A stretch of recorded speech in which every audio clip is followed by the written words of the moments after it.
ስማርት ስልክ ማለት እንደተለመደው ወይም መደበኛው ስልክ አዝራሮችን ከመጠቀም ይልቅ ማያ ገጹን በመንካት የሚቆጣጠሩት እንደ አነስተኛ ኮምፒውተር ያለ ነው። በስማርት ስልክ ፎቶዎችን ማንሳት፣ ሙዚቃና ቪዲዮዎችን ማጫወት እንዲሁም ከበይነ መረብ ማግኘት የሚችሉትን እያገኙ እንዲዝናኑ የሚያግዙ መተግበሪያዎችን መጠቀም ይችላሉ።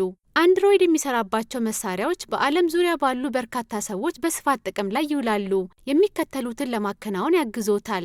የቅርብ ጊዜ ዜናዎችንና መረጃዎችን ለመፈለግ፣ ፎቶዎችን ከጓደኞቹ ጋር ለማጋራትና በሚወዱት ሙዚቃና ስፖርት ለመደሰት፣ በጉግል ማፕስ ካርታ በመጠቀምና ለቀጣይ መዳረሻው የተሻለውን መንገድ መምረጥ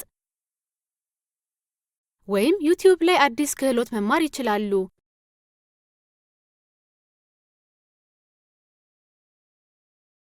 በአንድሮይድ ስልክ ለመጠቀም ከፈለጉ የጉግል መለያ መፍጠር ይጠበቅብዎታል። የጉግል መለያ የአንድሮይድ ተንቀሳቃሽ ስልክዎን ለመጠቀም በጣም አስፈላጊ ነው። መተግበሪያዎችን እንዲያገኙ ይፈቅድልዎታል። እንዲሁም እንደ ክሮም፣ ጂሜል፣ ዩቲዩብ፣ ማፕስ እና ጉግል አሲስታንት የመሳሰሉ መተግበሪያዎችን ለመጠቀም ቀላል ያደርግልዎታል። የጉግል መለያ ሲኖር እንደ እውቂያዎችዎ፣ መተግበሪያዎችዎ እና ፎቶዎችዎ ያሉ ሁሉንም መረጃዎችዎን በአንድ ቦታ እንዲያስቀምጡም ያግዞታል። እንዲሁም ወደፊት ሌላ ስልክ መቀየር ከፈለጉ እነዚህን ሁሉ መረጃዎች በቀጥታ በአዲሱ ስልክዎ ላይ ማግኘት እንዲችሉ ያግዛል።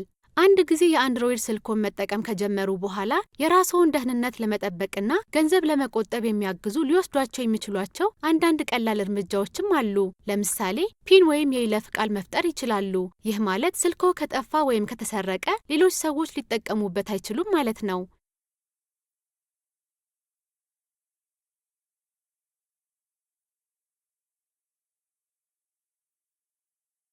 ወይም የአየር ሰዓት ቆጣቢ ሁኔታን ማብራት ይችላሉ። ይህም ማለት መተግበሪያዎችን ሲጠቀሙ አነስተኛ የአየር ሰዓት ይጠቀማሉ።